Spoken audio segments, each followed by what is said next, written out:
ಗಡಿ ಜಿಲ್ಲೆಯ ಗ್ರಾಮಗಳಲ್ಲಿ ಸಮರ್ಪಕವಾದಂತ ರಸ್ತೆನೇ ಇಲ್ಲ.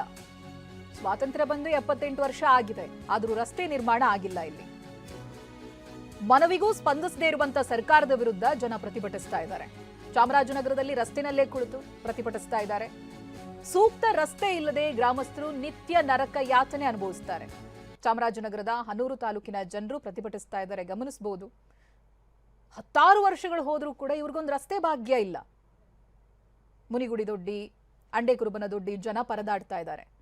ರಸ್ತೆ ನಿರ್ಮಿಸದ ಕಾರಣ ಈ ಗ್ರಾಮಗಳಿಗೆ ಸಾರಿಗೆ ಸೌಲಭ್ಯ ಕೂಡ ಇಲ್ಲ. ಅಂದ್ಕೊಳ್ಳಿ, ಏನಾದರೂ ಎಮರ್ಜೆನ್ಸಿ ಆಯಿತು, ಹುಷಾರಿಲ್ಲ ಅಥವಾ ಡೆಲಿವರಿ ಪೇಯ್ನು ಈ ರೀತಿಯಾಗೆಲ್ಲ ಬಂದಾಗ ಏನು ಮಾಡಬೇಕು? ನಡ್ಕೊಂಡೇ ಹೋಗಬೇಕು, ಅಷ್ಟು ಸಮಸ್ಯೆ ಇದೆ. ಮೆಟ್ಲಿಂಗ್ ಮಾಡ್ತೀವಿ ಅಂತ ಬಂದು MLA ಮಂಜುನಾಥ್ ಅವರು ಗುದ್ಲಿ ಪೂಜೆ ಮಾಡ್ತಾರೆ ಸರ್. ನಮಗೂ ಗೊತ್ತಿರಲಿಲ್ಲ ಅಲ್ಲಿವರೆಗೆ ಇವರು ಬರೀ ಮೆಟ್ಲಿಂಗ್ ಮಾಡ್ತಾರೆ ಅಂತ. ತಾರ್ ರೋಡ್ ಹೋಗ್ಬಿಟ್ಟು ಸುಮ್ಮನೆ ಆಗ್ಬಿಟ್ಟು ಇವಾಗ ಬಂದು ಮೆಟ್ಲಿಂಗ್ ಮಾಡ್ತಾವೆ. ನಾವು ಈಗ ಮುಖ್ಯ ರಸ್ತೆಯಿಂದ ಸತ್ತಿ ಮುಖ್ಯ ರಸ್ತೆಯಿಂದ ಇವಾಗ ನಮಗೆ ತಾರ್ ರೋಡ್ ಬೇಕು ಸರ್. ನಮಗೆ ದೇವಸ್ಥಾನ ಓಪನ್ ಆಯ್ತದೆ, ತಟಕೆರೆ ಮಹದೇಶ್ವರ ದೇವಸ್ಥಾನ. ಈಗ ಹೋಗೋ ಬರೋ ಜನಕ್ಕೆ ಭಾರಿ ತೊಂದರೆ ಆಯ್ತದೆ. ನಾವು ಮದುವೆ ಆತ್ಗಳಿಂದನೂ ನಮ್ಮ ಮಕ್ಕಳೆಲ್ಲ ನಾವು 2 ಕಿಲೋಮೀಟ್ರ್ ನಡ್ಕಣೆ ಹೋಗ್ಬೇಕು ಸರ್. ನಡ್ಕಣೆ ಹೋಗ್ಬೇಕು, ನಡ್ಕಣೆ ಬರಬೇಕು. ಆ ಕಡೆ ಈ ಕಡೆ ಬೇಲಿ ಆನೆ. ಸೂರಜ್ ಇದ್ರ ಬಗ್ಗೆ ಮಾಹಿತಿಯನ್ನ ಕೊಡ್ತಾ ಹೋಗ್ತಾರೆ. ಸೂರಜ್, ಗ್ರಾಮಸ್ಥರು ಮಾತನಾಡೋದನ್ನ ನಾವು ನೋಡ್ತಾ ಇದ್ವಿ, 2 ಕಿಲೋಮೀಟರ್ ನಡ್ಕೊಂಡೇ ಹೋಗ್ಬೇಕು ಅಂತ. ಸೊ ಹೆಂಗಿದು, ಎಷ್ಟು ವರ್ಷಗಳಿಂದ ಈ ರೀತಿಯಾದಂತಹ ಸಮಸ್ಯೆ ಇದೆ, ಏನಾಗ್ತಾ ಇದೆ? ಖಂಡಿತ ಚೈತ್ರ, ದೇಶಕ್ಕೆ ಸ್ವಾತಂತ್ರ್ಯ ಬಂದು 78 ವರ್ಷಗಳು ಕಳೆದಿದೆ. ಆದ್ರೆ ದುರಂತ ಅಂತ ಹೇಳಿದ್ರೆ ಗಡಿನಾಡು ಚಾಮರಾಜನಗರ ಜಿಲ್ಲೆಯ ಹನೂರು ತಾಲೂಕಿಲಿರುವಂತಹ ಸಾಕಷ್ಟು ಗ್ರಾಮಗಳಲ್ಲಿ ಇನ್ನೂ ಕೂಡ ಮೂಲಭೂತ ಸೌಕರ್ಯಗಳು ಕೂಡ ಸಿಗ್ತಾ ಇಲ್ಲ.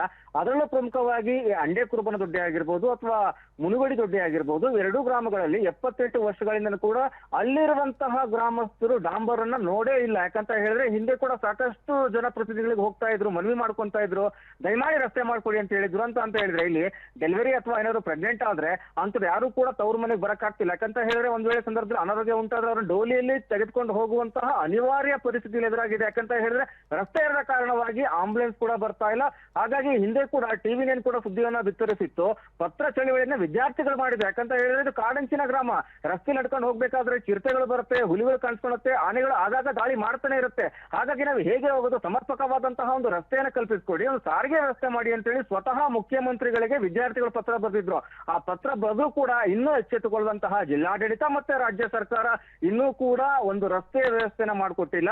ಈಗಾಗಲೇ ಕೂಡ ವಿ ಸೋಮಣ್ಣ ಅವರು ಚಾಮರಾಜನಗರ ಜಿಲ್ಲಾ ಉಸ್ತುವಾರಿ ಸಚಿವರಾಗಿದ್ದಂತಹ ಸಂದರ್ಭದಲ್ಲಿ 2.5 ಕೋಟಿ ವೆಚ್ಚದಲ್ಲಿ ಒಂದು ರಸ್ತೆ ಕಾಮಗಾರಿ ಮಾಡಬೇಕು ಅಂತ ಹೇಳಿ ಅನುದಾನವನ್ನ ಕೂಡ ಕೊಟ್ಟಿದ್ರು 2022ರಲ್ಲಿ. ಆದ್ರೆ 2022ರಲ್ಲಿ 2.5 ಕೋಟಿ ಅನುದಾನ ಬಿಡುಗಡೆ ಆದ್ರೂ ಕೂಡ ಇನ್ನೂ ರಸ್ತೆ ಕಾಮಗಾರಿ ಮಾಡಿಲ್ಲ. ಈಗಾಗಲೇ ಕೂಡ 2026 ಇಲ್ಲಿರುವಂತಹ ಸ್ಥಳೀಯ ಶಾಸಕರು ಹೇಳ್ತಾ ಇರೋದು ಅಂತ ಹೇಳಿದ್ರೆ ಆ ಡಾಂಬರ್ ರಸ್ತೆಯನ್ನ ಹೊರತುಪಡಿಸಿ ಮೆಟ್ಲಿಂಗ್ ಅನ್ನ ಮಾಡೋಣ, ಜಲ್ಲಿ ಕಲ್ಲನ್ನ ಹಾಕಿ ಅದ್ರ ಮೇಲೆ ಮಣ್ಣನ್ನ ಹಾಕುವಂತ. ಯಾಕಂತ ಹೇಳಿದ್ರೆ ಮಳೆ ಬಂದಂತಹ ಸಂದರ್ಭದಲ್ಲಿ ಅದು ರಸ್ತೆ ಮಾಡೋದು ಕೂಡ ಅದು ಯಾವುದಕ್ಕೂ ಪ್ರಯೋಜನ ಬರೋದಿಲ್ಲ.